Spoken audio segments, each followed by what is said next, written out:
Hi there and welcome to Higher English, your go-to channel for mastering business English. I'm Craig and today we're unlocking the power of some high-impact idioms starting with the first three letters of the alphabet, A, B and C. These aren't just random expressions, they're the kind of language that can make you sound sharper, smarter and just that little bit more confident in the office. So, let's get started. Above board. To be above board means to be honest, transparent, and ethical. Just the kind of reputation you want in business. Imagine you're negotiating a deal and you want the other party to know that your intentions are clear and honest. This phrase originally came from card games where keeping your hands above board meant you weren't hiding any cards to cheat. Similarly, in business, staying above board keeps your reputation clean. You might say, I can assure you all our practices are above board. We are committed to full transparency in our dealings. Our next example is across the board. When something applies across the board, it affects everyone involved equally. Think of a company-wide pay raise or policy change. This phrase comes from horse racing, where an across-the-board bet covers all possible outcomes. In business, it means the policy or action applies universally. You might say, we've decided to implement this policy across the board to ensure everyone benefits. Moving on, we have at loggerheads. If you're at loggerheads with someone, you're in strong disagreement. Picture two managers with opposing strategies, neither willing to budge. Originally, loggerheads were long sticks used to heat tar. When these sticks clashed, sparks flew just like in a fierce business dispute. You could say, the two departments are at loggerheads over the direction of the project. To back down means to withdraw a position or opinion, especially in the face of opposition. Imagine you propose a risky project, but after pushback from your team, you decide to hold off. In negotiations, knowing when to back down shows flexibility and understanding, both essential qualities in a good leader. You might say, after reviewing the data, I'm willing to back down and revisit the strategy. A backlash is a strong negative reaction, something that companies can face if a policy change or decision doesn't sit well with employees or customers.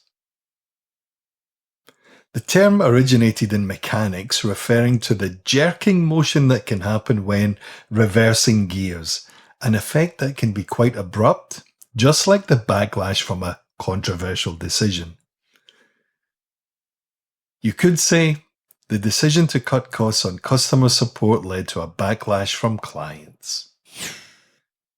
Our next example is backtrack or backpedal. When you backtrack or backpedal, you reverse a previous decision or statement. Think of a manager who promises bonuses only to later say they are not feasible. Backpedaling originates from cycling, where you literally pedal backwards. In business, this term is used when leaders or companies retract a position. You might say, after receiving employee feedback, the CEO had to backtrack on the initial changes. Our next example is to be a barometer, and this means to reflect the mood, trends, or changing opinions in a company or market. A sharp dip in employee morale can serve as a barometer for issues within an organization.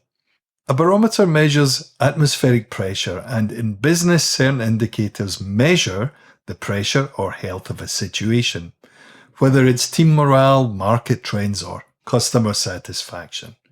You might say, the recent drop in team motivation is a barometer of potential burnout. A bean counter is a humorous way to refer to an accountant or someone who's very focused on numbers and costs. Picture a finance manager scrutinizing every penny spent.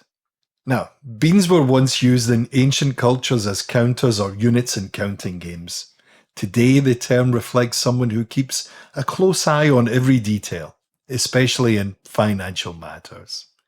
You could say, our bean counters have been analysing the budget, looking for ways to cut unnecessary expenses. A buzzword is a trendy or popular term, often used in meetings or presentations to make ideas sound more modern or impressive. Think of words like synergy or blockchain. In a fast-paced business environment, buzzwords pop up as a shorthand for popular concepts. However, overusing them can come across as insincere or cliché.